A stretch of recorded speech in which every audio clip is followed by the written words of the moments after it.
Всем салам! Сегодня мы вам расскажем, чем же лезгины отличаются от англичан и почему лезгинский завтрак очень похож на английский breakfast. Поехали! Как и англичане, лезгины пьют с утра чай, только не Earl Grey, а азер чай. Вот, пожалуйста, но с добавлением мяты. Мята по-лезгински будет пурни, не путать с пырни, понятно? Далее погнали. Лезгины, как и англичане, с утра едят омлет, только не scramble, а кайганак. Кайганак — это улучшенная версия с добавлением зелени. Где нам найти зелень и яйца? Для того, чтобы яйца найти, нам нужно сходить в Дамек. Это то самое место, где курицы несут свои яйца.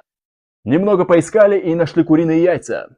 Ну и, соответственно, в огород. Огород по-лезгински это будет сал. Понятно? Керем зо язухир бажараглу Тимиряйской академии научный специалист садоводство кандидатским защищать за гарика за правильное формирование, как говорится.